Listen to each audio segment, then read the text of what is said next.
Bernard. Bernard had a lot on his mind to say that day. But for the shame of it, he wasn't going to speak with his father face to face. And so he pulled out his phone. It was time for him to face his mess. But he will be doing it only through text. Dear Dad, he writes, I am gay, but I am not happy and proud to say this to you over a text message.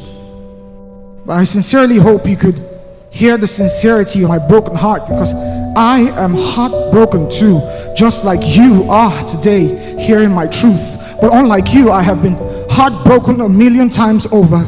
I've been torn apart year in and year out, watching what I have become. My anguish so far, I cannot recall. Dear Dad, it was my 5th birthday. Mommy was busy with her hands in the kitchen, baking the cake, and you were all smiles, putting up decorations, preparing the plates.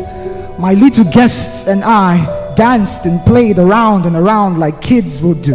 Be careful not to hurt yourself, boy. A voice coming from behind me. But it wasn't you. It wasn't Mommy too. It was him, Uncle Tosin, the tall dark one, the one with scanty beards on his chin, the one you always sang the song, "When Will You Marry" to. Come with me, I have something to show you, he said to me. I have a gift for you. I was an inquisitive child. You know I was inquisitive, Dad. And so, in his hand, he held my little hand and led my little feet down into the guest room. Close your eyes. This gift is a surprise, he said to me. I closed them, for all I was a child eager to see what he had wrapped somewhere. Promise not to tell anyone, he said to me. This gift is a secret that only you and I should share. I promised. What was I to do? For I was just a child who was eager to see what he had hidden somewhere. Open your mouth, he said. You have such beautiful lips, he said. Promise to keep this safe, he said.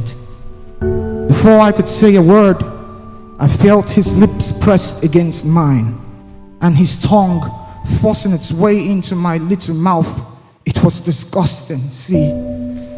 What was I to do? I was only a child who stood there confused, overwhelmed by the tides of uncertainties. My curiosity couldn't hide my fears. I shook within my knees. I prayed that your voice would call out my name and save the day, but all I heard was silence. Nothing. See, calm down, Bernard, he said to me. You are beautiful beyond description, he said to me.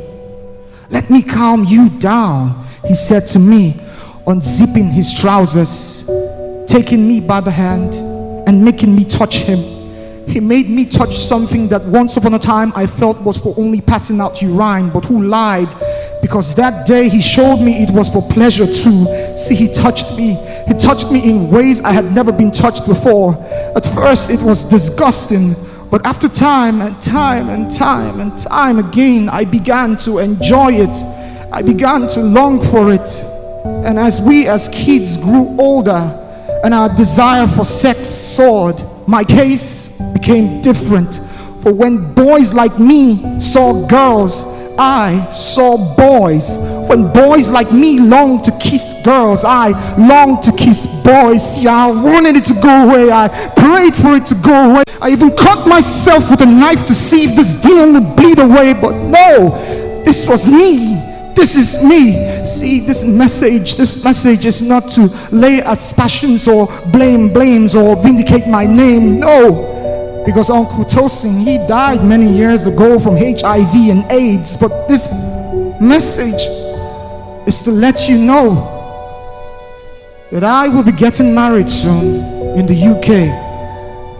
His name is Tom. And unlike me, he says he was born this way.